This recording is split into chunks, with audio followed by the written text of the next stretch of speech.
ყოველ მეორე ადამიანს, ვისაც წონაში დაუკლია, სვავს საკვებ დანამატებს წონაში კლებისთვის და რაც დრო გადის, უფრო და უფრო პოპულარული ხდება.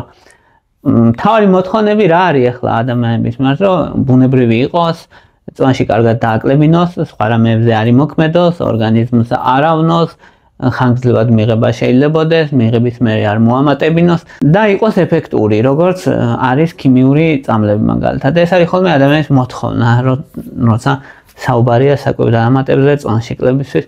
ხო, და რაც რო გადის უფრო და უფრო მეტი საკვებ დანამატი იქნება, რა თქმა უნდა, კლებები ტარდება ამაზე, რომელი უფრო ეფექტურია, რომელი ჯობია და აი ამიტომ გადავწყვიტე, რომ ტოპ 10 საკვები დანამატი წარმოგიდგინოთ, რომელიც ყველაზე ეფექტურობით და უსაფრთხოებით გამოირჩევა. ეფექტურობასთან ერთად უსაფრთხოებაც გქონდეთ. პრობლემა რამხელა ახლა? პრობლემა არის უზარმაზარი, იმიტომ რომ ადამიანების ზრდასრულების ამ ეტაპზე, მსოფლიოს ზრდასრულების თითქმის 60% ან ჭარბწონიანი, ან მსუქანი. და 2035 წლისთვის პროექცია რაც ამოსავლნელი დაახლოებით 75%-ზე მეტი ზრდასრულების ან ჭარბწონიანი იქნება, ან მსუქანი. ანუ სიმსუქნე მოკლედ არის უზარმაზარი ეპიდემია, პანდემია მსოფლიოსთვის, რომელიც მხოლოდ ძალას იკრებს. აქ არის კიდე ერთი დიდი პრობლემა ადამიანებს შორის, როცა საქმე ეხება წონაში კლების პრეპარატებს ან წონაში კლების დაამატებს, რომ ადამიანებს მოლოდინი აქვთ დიდი. ან მოლოდინი აქვთ, რომ დადებენ რაღაცას და ის რაღაცა გააკეთებს მათ საქმეს ბოლომდე. სიამოვნებაში და უნდათ რომ დაიკლო ჩქარა, ეფექტურად არაფერი პრობლემა არ იყოს, ანუ მათი საქმე გააკეთოს სხვამ. ამ შემთხვევაში რაღაცა დანამატმა ან წამალმა. და ეს გააკეთოს მარტივად. ასე არ ხდება, რა თქმა უნდა. ადამიანები, როცა ადამიანს თქვათ თავისი გამხდარი სხეული არ ახსოვს ბოლო 30 წელია, უცებ რაღაცა დალიო და ჯავოსნურად გახდა, ესე არ ხდება. არსებობს პრეპარატები, რომელზეც მე ვისაუბრებ, რომელიც მნიშვნელოვნად ეხმარება, მაგრამ ეს მნიშვნელოვნად დახმარება არ არის 20 კილოს დაკლება 3 თვეში.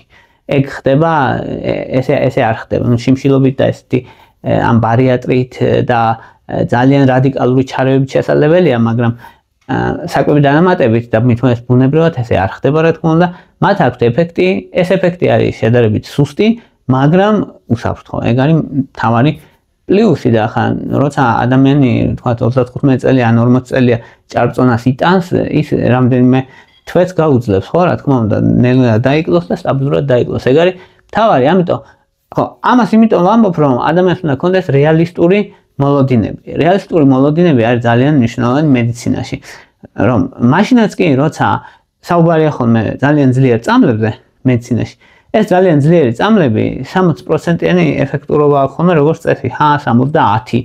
ძალიან იშვიათად, რომ წამალს ქონდეს 80%, ანუ 10-დან 8-ს რო შველოდეს ერთი წამალი ძალიან იშვიათია. არსებობს, მაგრამ ძალიან იშვიათია. უმეტესობა წამალი შველის 10-დან 6 ადამიანს. ეგ არის ხოლმე საშუალო ეფექტურობა. მეტიც წამლები არის წამლები, რომელსაც 20%-იანი ეფექტურობა აქვს და მაინც არის მნიშვნელოვანი, მაინც თავის საქმეს აკეთებს. ახლა გადავიდეთ უშუალოდ წონაში კლების პრეპარატებზე, დანამატებზე ამ შემთხვევაში, ხო, დანამატს და პრეპარატს შორის ის განსხვავებაა ხოლმე, რომ დანამატი როგორც წესი არის შედარებით უფრო უსაფრთხო, შედარებით უფრო სუსტი და რამე მკაცრი რეგულაციების ქვეშ არ არის. ხან როცა წამლებზეა საუბარი, წამლები რეგულირდება, რომ თქვათ ჭირდება რეცეპტი და ასე დანამატებს ეგ აქვს, რომ რეცეპტი არ ჭირდება. მე-10 ადგილზე გავიყვანდი კოფეინს. კოფეინი პრინციპში ყველასთვის ნაცნობია, ყავა შეიცავს, ჩაი შეიცავს და რას აკეთებს? თერმოგენეზის ეფექტი აქვს. თერმოგენეზი რას ნიშნავს ახლა? თერმოგენეზი არის, რომ ამ შემთხვევაში, ნუ სითბოს წარმოქმნა, მაგრამ ამ შემთხვევაში როგორ ხდება? ეს კოფეინი მოქმედებს როგორც სტიმულანტი, ასტიმულებს ცენტრალურ ნერვულ სისტემას და ჯამში ადრენალინის და ნორადრენალინის გამომუშავებას უწყობს ხელს და ეს მეტი ადრენალინი ნიშნავს, რომ ჩქარდება მოკლედ პროცესები უჯრედებში და რომ ჩქარდება, შედეგად მეტი ენერგია იწვის, დაახლოებით 11%-ით მეტი ენერგია იწვის, მას შემდეგ რაც კოფეინს მიიღებ რამდენიმე საათის განმავლობაში, 3-4 საათის განმავლობაში. ხა ეს შეიძლება ჟღერს როგორც მცირე, მაგრამ სინამდვილეში საკმაოდ დიდი და სერიოზული მაჩვენებელია და ადამიანი წვავს უფრო მეტად ცხიმებს ამ დროს.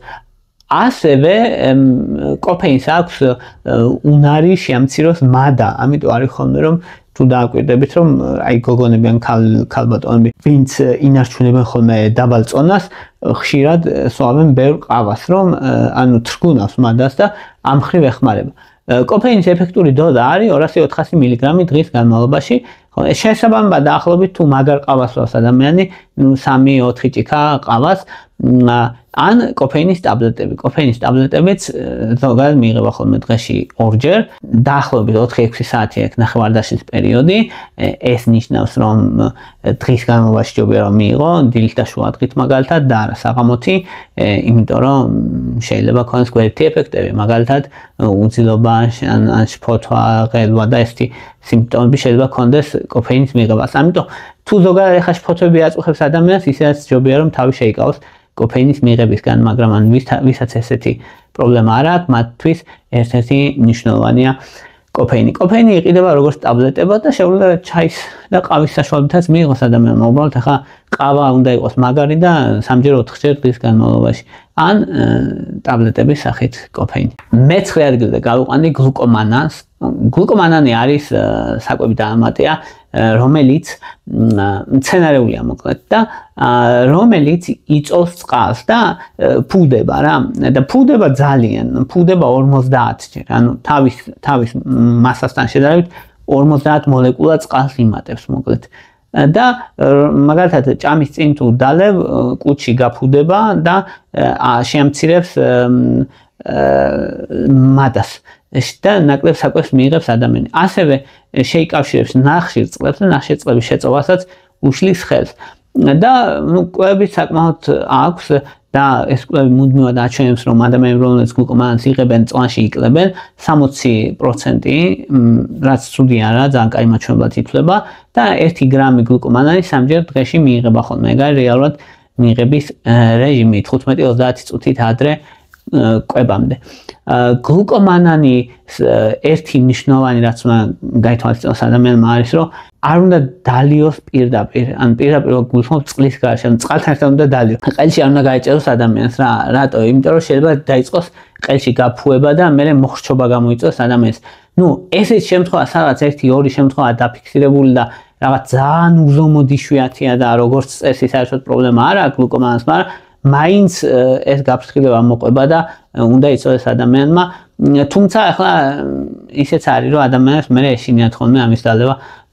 თუმცა ერთ-ერთი ძალიან ეფექტურია მოკლედ გლუკომანანი წვანში კლების მხრივ. მერვე ადგილზე გავიყვანდი თეთრი ლობიოს მარცვლებს white kidney bean extract-ი, ესე შეგიძლიათ მოძებნოთ, ვისაც გინდათ რომ თქვათ იყიდოთ. და ახლა ეს რითია გამორჩეული და რითია კაი. ალფა ამილაზა არის ეგეთი ფერმენტი, რომელიც ეს ფერმენტი მონაწილეობს ნახშირწყლების მონელებაში, სახამებლის მონელებაში. ამიტომ აი ვისაც თეთრი პური უყვარს, გამომცხვარი, თეთრი პური, პასტა, ანუ ეს მაკარონი და რაღაცები, ანუ ეგეთი რაღაცები ვისაც უყვარს, იმათვის არის იდეალური მოკლედ რა. ჩათვალე რომ აი პურის ჭამა თუ გიყვარს, აი რაც შეჭამე იმის ნახევარი გიჭამია. ესეთ დონეზე ამცირებს ნახშირწყლების შეწოვას და წვანში კლებას მნიშვნელოვნად უწყობს ხელს. 500 მგ-დან 1500 მგ-მდე არის მიიღების დოზა 10-15 წუთით ადრე კვებამდე წყალთან ერთად. და გრძელვადიანთაც მისი მიღება შესაძლებელია, ამიტომ საკმაოდ კარგი ეფექტი აქვს რეალურად და საკმაოდ კარგ პრეპარატად ითვლება. მე-7 ადგილზე გავიყვანდი L-კარნიტინს. ეხლა L-კარნიტინი აკეთებს ეგეთ რამეს. L-კარნიტინი ეხმარება ცხიმებს რომ შევიდეს მიტოქონდრიაში. მიტოქონდრია არის დაახლოებით როგორც ქარხანა, რომელიც ცხიმს წვავს და ეხმარება მოკლედ ამ ცხიმებს რომ შევიდეს და ცხიმი დაიწვას. აი ეგ არის L-კარნიტინის მუღამი. ხო, L-კარნიტინი განსაკუთრებით არის ეფექტური იმ ადამიანებისთვის, ვინც ვარჯიშობენ, ან ვინც მნიშვნელოვან კალორიების დეფიციტში არიან და ვარჯიშისას განსაკუთრებით რომ ან მიტოქონდრიაში ცხიმი შევიდეს, ცხიმი აქტიურად დაიწვას. ეგ არის მთელი მუღამი მოკლედ L-კარნიტინის. ხო, L-კარნიტინი მაგალითად ისეთი ეფექტური რაც ზევით ჩამოთვალე არ არის, თუმცა ვინაიდან ენერგიას აძლევს ადამიანს, აი უფრო მატონიზირებული მოქმედებაც აქვს და ადამიანები ხშირად სუბიექტურად კმაყოფილები არიან ხოლმე L-კარნიტინის მიღების მერე, ამიტომ L-კარნიტინს მეშვიდე ადგილზე ამიტომ გავიყვანეთ, თორე სუფთა ეფექტურობით მაგალითად თეთრი ლობიოს მარცვლებიც ჯობია და კოფეინიც ჯობია, მაგრამ იმ მხრივ სუბიექტურ შეგნებასაც აუმჯობესებს, მოკლედ აქვს თავისი როლი. 1 გრამ-1-დან 2 გრამამდე დღის განმავლობაში მიიღება 1 ან 2 დოზად გააჩნია და სასურველია რომ ვარჯიშის წინ თუ ადამიანი ვარჯიშობს. ხო, 6 თვის განმავლობაში მიიღება შეიძლება, პრობლემა არ არის. ზოგადად 4-6 საათი აქვს ნახევარდაშლის პერიოდი, ამიტომ ჯობია რომ ვარჯიშის პერიოდს დაამთხვიოს ადამიანმა. ეგ ძალიან მნიშვნელოვანია, რომ ცხიმების დაწვას შეუწყოს ხელამ, ცხიმების დაწვა ააჩქაროს. მე-6 ადგილზე გავიყვანი მწვანე ჩაის ექსტრაქტს დამატებული კოფეინი ერთად. ეგ კომბინაციები ხშირია ძალიან სხვათა შორის და ეხლა რას აკეთებს? კოფეინზე ხო ვთქვით, რომ თერმოგენეზის ეფექტი აქვს, ცხიმების დაწვას ხელს უწყობს და მწვანე ჩაისაც აქვს თერმოგენეზის ეფექტი და ასევე ცხიმების ოქსიდაციას ხელს უწყობს, ეს EGCG, რაც მთავარი მოქმედი ნივთიერებაა, მოკლედ და კომბინირებაში კოფეინთან ერთად არის ძალიან ეფექტური და საკმაოდ ეფექტურია, მოკლედ და რეგულარულად რა კვლევები რო ტარდება, მიუთით ეს კვლევები მუდმივად რომ ეფექტურია თითქმის ყველა ადამიანში, ამიტომაა რომ ანუ მწვანე ჩაი კოფეინთან ერთად საკმაოდ ეფექტურია წონაში კლებისთვის, ხო? დოზები 300-500 მილიგრამი უნდა იყოს, ეს EGCG, რაც მთავარი ექსტრაქტი, მთავარი კომპონენტი რაცაა ამ იმის რა ქვია, მწვანე ჩაის. ხო, ეს EGCG ცოტა უცნაური სახელი, იმიტომ ქვია, რომ ეპიგალოკატექინ გალატე, 3 გალატე ესე ქვია და მოკლედ შემოკლებით რომ ეს ენა არ მოიტეხოს ადამიანმა, ამიტომ ეძახიან EGCG-ს. ხო, საკმაოდ ის არის ეფექტურია, საკმაოდ კარგი საშუალებაა და უსაფრთხოა, რაც მთავარი. ხო, იყო საუბარი სხვათა შორის ამ ბოლო ხანებში, რომ აი მწვანე ჩაი ჰეპატოტოქსიური და ღვიძლისთვის ტოქსიურია. ღვიძლის ტოქსიურობა დადგინდა ძალიან მაღალი დოზებით, ანუ 800 მილიგრამზე მეტს ვინც მოიხმარდა დღის განმავლობაში და ანუ ამ დოზით 300-დან 500 მილიგრამამდე მოკლედ არ არის ისა საშიში და არ არის რამე პრობლემური, შესაბამისად მიიჩნევა უსაფრთხოდ და ეფექტურად. 3-დან 6 თვემდე ნამდვილად უსაფრთხო და ეფექტურია და მაღალი დოზებით კიდე არ უნდა მიიღოს ადამიანმა და მერე შესვენება უნდა გააკეთოს, მერე ისევ შესაძლებელია მისი მიღება. მე-5 ადგილზე გავიყვანდი გარცინია კამბოჯიას, მოკლედ გარცინია კამბოჯია ძალიან პოპულარულია, ძალიან ბევრი ექიმი უწევს რეკომენდაციას და ესე რა. ხო, ეგეთი ძალიან მაგარი არ არის, მაგრამ ცუდი არ არის. ციტრატ ლიაზას ინჰიბიტორია და ეხლა ციტრატ ლიაზა რას აკეთებს? ან ღვიძლში ცხიმების წარმოქმნას ბლოკავს და ცხიმების წარმოქმნა რო იბლოკება, იწვის არსებული ცხიმები. და ასევე მეორე მექანიზმი აქვს კიდე, ცოტათი ცხიმების შეწოვასაც ამცირებს და ასევე მესამე მექანიზმიც აქვს, რომ თავის ტვინში სეროტონინის დონე ზრდის და აი ადამიანებს, ვინც ემოციური კვებავისაც ახასიათებს და საჭმელს დამოკიდებულია, ეგეთი ადამიანები ამბობენ ხოლმე, რომ აი მადა შემიმცირა და კარგად გრძნობ თავს და ესე. დოზირება არის 1000 მილიგრამი, 1000-დან 1500 მილიგრამამდე ჰიდროქსიციტრის მჟავას შეიცავს სტანდარტიზებული ფორმა, ანუ HCA ქვია და ეგ უნდა იყოს 1000-დან 1500 მილიგრამამდე, ხო, და ძირითადად მიიღება ხოლმე საკვების მიიღებამდე ცოტა ხნით ადრე წყალთან ერთად, 12 კვირამდე აქვს კვლევები რომ უსაფრთხოა. იყო კიდე საუბარი მის ღვიძლის ტოქსიურობაზე და რაღაცა ძალიან მაღალ დოზებში და ძალიან იშვიათად, ანუ რამე სერიოზული კვლევა არ აქვს რომ ღვიძლისთვის ტოქსიური არ რამე ზიანის მომტანია, ეგრე არ არის. მე-4 ადგილზე გავიყვანდი ფსილიუმს.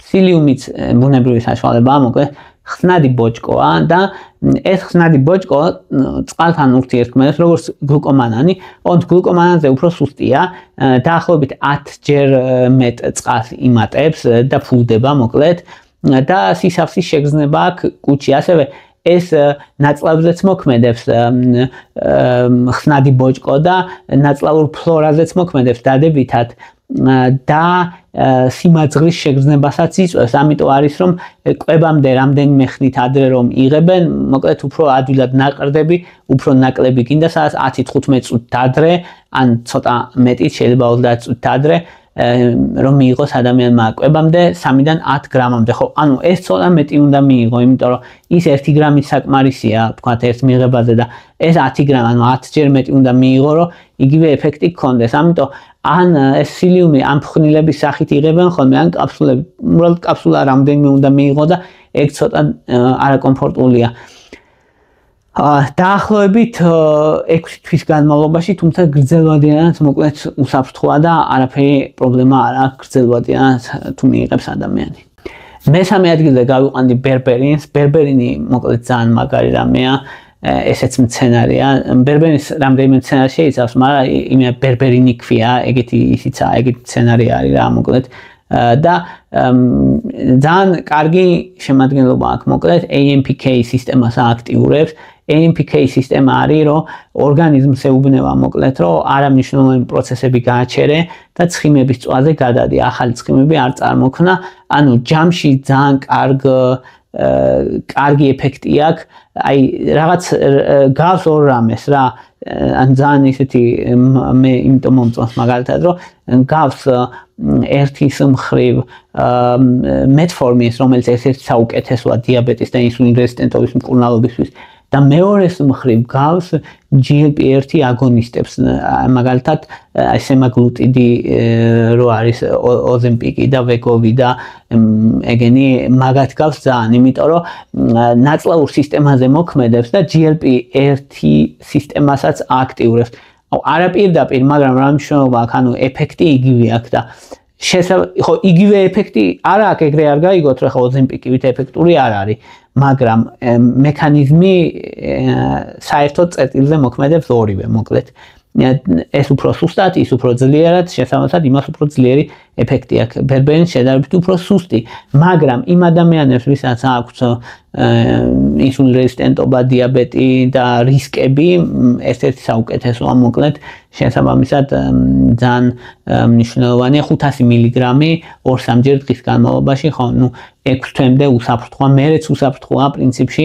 ბერბერინის რამე ისეთი მნიშვნელოვანი გვერდითი ეფექტი არ აქვს, რამე აღსანიშნავი, ნუ გულისრევა, ღებინება და ეგეთ ძალიან იშვიათად შეიძლება რომ დისკომფორტი ქონდეს ადამიანს, მაგრამ რამე ისეთი რომ აი ორგანიზმს რამე დაუშავოს, ეგეთი არ არის. მეორე ადგილზე არის CLA, კონუგირებული ლინოლინის მჟავა, ესე ქვია.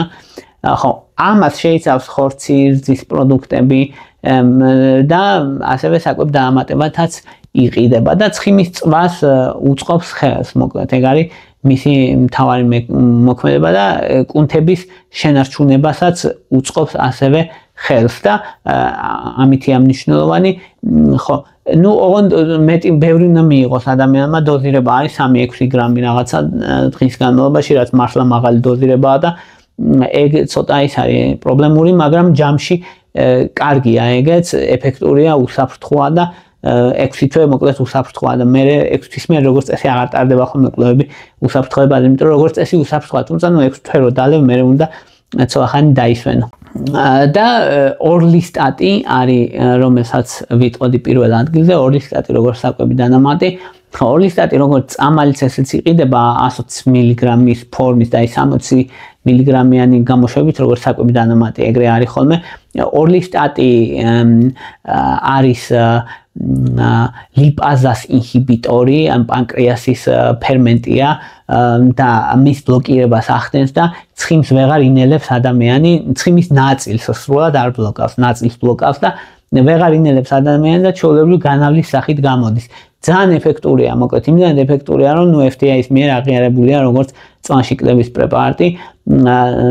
შესაბამისად, ძალიან მაღალი ეფექტურობა აქვს, უსაფრთხოებაც ძალიან მაღალი აქვს, იმიტომ რომ არ შეიწოვება რეალურად ორგანიზმში და ეგ დიდი უპირატესობა აქვს, თუმცა ზოგი ადამიანისთვის დისკომფორტის მომგვრელია ის, რომ იწვევს ცხიმიან განავალს მაგალითად და ეგ შეიძლება ცოტა ის იყოს დისკომფორტის შემქმნელი, ხა თუ ადამიანი მთელი დღე გასულია და რაღაცა ან ფაღარათი შეიძლება გამოიწვიოს და აი მაგ არასასიამოვნო გვერდით ეფექტს თუ უგულებელყავს, მაშინ ნამდვილად ერთ-ერთი საუკეთესოა და ნუ პირველ ადგილზე გავიყვანე მე უსაფრთხოებას პლუს ეფექტურობით. ეგ არ გამითვალისწინებელია, რაც დისკომფორტის შემქმნელი შეიძლება იყოს, იმიტომ რომ ამ შემთხვევაში პრიორიტეტს ვანიჭებდი უსაფრთხოებას პლუს ეფექტურობას და ორგანიზმის უსაფრთხოა. თუმცა გრძელვადიანად და დიდი ხნის განმავლობაში თუ მიიღებს ადამიანი, ისიც გასათვალისწინებელია, რომ შეიძლება ცხიმში ხსნადი ვიტამინების დეფიციტი გამოიწვიოს და ამას უნდა მიაქციოთ ყურადღება. თუმცა როგორც წესი თუ მოკლევადიანად იყენებს ადამიანი 2-3 თვის განმავლობაში, მით უმეტეს 60 მგ-იან ფორმას ეგეთი ის არ არის. კვების წინ მიიღება ხოლმე 2-ჯერ ან 3-ჯერ დღეში ორლისტატი. აი ეს იყო რის თქმაც მინდოდა. მადლობა რომ მისმენდით, მადლობა რომ გაინტერესებთ.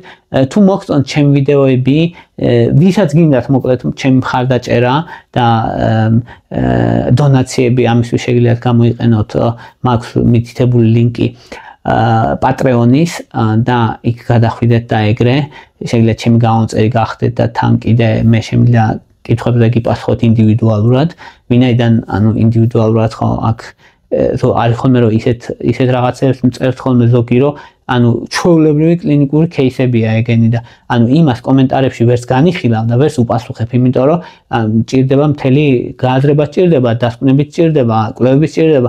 შესაბამისად ამ ვისაც ინდივიდუალური კონსულტაცია უნდა მოკლედ შეუძლია Patreonis დახმარებით იქიდან ვისაც სხვა მაგალითად ესეთი მხარდაჭერა არ უნდა და უბრალოდ უნდა რომ ჩემარხს მხარი დაუჭიროს, ან დაალაიქეთ, ან გააშიარეთ, ან დააკომენტარეთ. მნიშვნელოვანია ეგეთი სახის მხარდაჭერა, იმიტომ რომ რაც მეტ ადამიანს აჩვენებს, რაც მეტ ადამიანს დაინახავს YouTube-ი, რომ ან ალაიქეს, ან აკომენტარებს, ან აშიარებს, მით მეტ ადამიანს აჩვენებს შემდეგ YouTube-ი ამ ვიდეოს და YouTube-ის ალგორითმისთვის ამ მნიშვნელოვანი და არხის განვითარებისთვის. მადლობა რომ მისმენთ და მადლობა რომ გაინტერესებთ.